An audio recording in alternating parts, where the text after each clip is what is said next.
The Last Goodfella. Arrest offers a peek into Goodfella's Lufthansa heist. After 35 years, the daring Lufthansa heist of $6 million in cash and jewels at JFK International Airport had become the stuff of legend, thanks to the Goodfellas movie, while the robbers remained on the loose. The only person ever convicted in the case was a Lufthansa cargo agent, described as the inside man in the daring pre-dawn robbery. Federal prosecutors say that has changed with the FBI arrest Thursday of a 78-year-old reputed mobster, Vincent Asaro, who was charged with helping plan and take part in the stick-up. Federal prosecutors say in court filings that Asaro's alleged role was corroborated by 4 cooperating witnesses, including informants from 3 different crime families. The break apparently came in 2011 when Asaro was taped allegedly complaining to an FBI informant that he never got his cut from the Lufthansa heist. The court documents say the witness, identified only as CW1, cooperating witness, also helped plan the bold robbery with Asaro and the now deceased James the Gent Burke, who was played by Robert De Niro in the Martin Scorsese mob film. "We never go our right money, what we were supposed to get, we got, expletive, all around," Asaro told the witness, according to the court filing. He said that Burke kept everything. The document also describes the heist, saying the robbers cleaned out the vault at the airport cargo building, taking 50 boxes, each containing $125,000, and a silver box containing gold chains, watches and settings as well as German currency. Each person involved in the robbery was supposed to receive approximately $750,000, but according to CW1 most did not live to receive their share, either because they were killed first or it was never given to them, the court document says. After Stacks and others ended up dead, the rest of us decided to keep our mouths shut and we stopped asking Jimmy for the money we had coming to us in fear that we would be next, said the witness. The end for Stacks Edwards. Following the robbery, he was to ditch the getaway van at a junkyard owned by John Gotti. Stacks' penchant for heroin saw this duty neglected. As a result, law enforcement found the van and the noose tightened on Jimmy Burke's gang. Burke, known for a quick temper and paranoia, began to tie up loose ends. Tommy DeSimone was ordered to kill people involved in the heist, with Stacks being the first person murdered. He was shot on December 18th, with his girlfriend finding his body. It is said that DeSimone called Stacks Edwards' mother and informed her of his death, saying he was sorry about what happened to Edwards. DeSimone himself would turn up missing in early January 1979. His wife reporting him on January 18th. It's believed that he was killed as a result of his girlfriend stealing $250,000 or for the murders of several maid members of Gotti's family.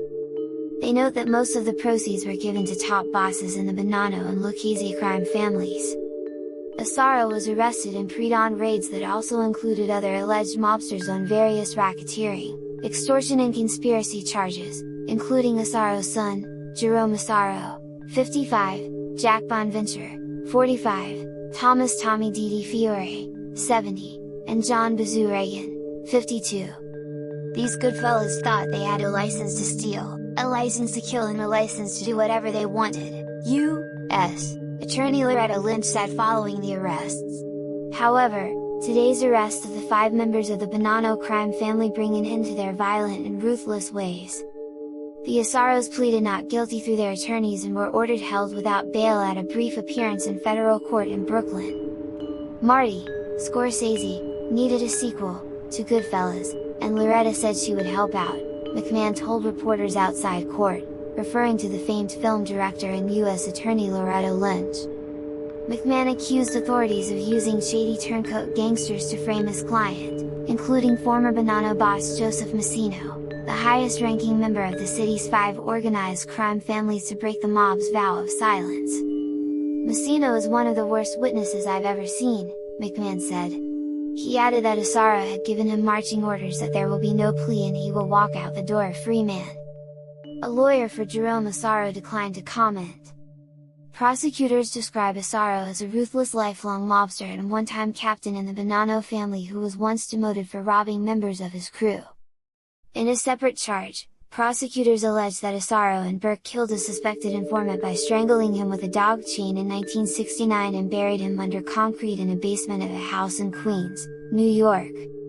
The court documents allege that in the 1980s, Asaro got orders from Burke, who was serving time in prison for another murder, to dig up the body and move it. An informant says that Asaro had his son, Jerome, take care of the job. He allegedly hauled off a skull, bones and some clothing, then re-cemented the area. In 2013, however, Jerome's helper in the escapade had become a cooperating witness, and tipped off the FBI, who started digging up the basement.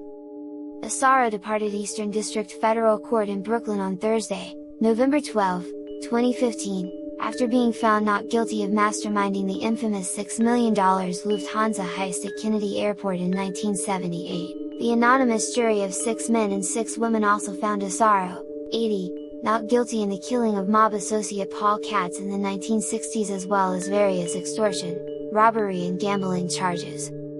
His attorneys, Elizabeth Macedonio and Diane Ferroni, walked with Asaro, who no doubt was thinking about home-cooked food, the comforts of home. For more of these fascinating stories and true crimes, subscribe to Charles Arness World. Thanks for watching.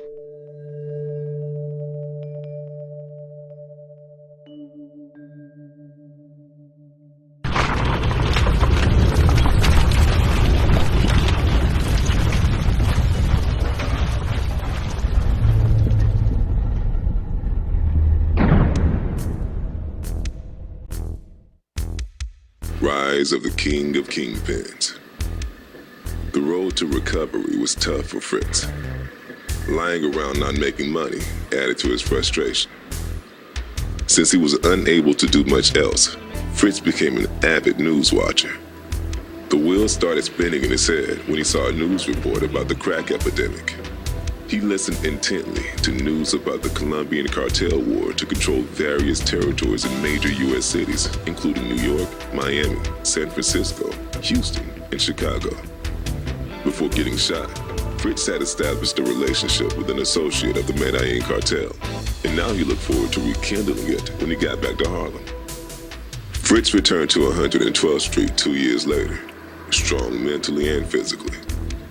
He was focused on exacting revenge on Dope Man, who ordered his hit, and the man who carried it out. No one thought it was a coincidence that the people involved were systematically killed. Very few people ever knew the truth, and criminal investigations proved too little to press charges.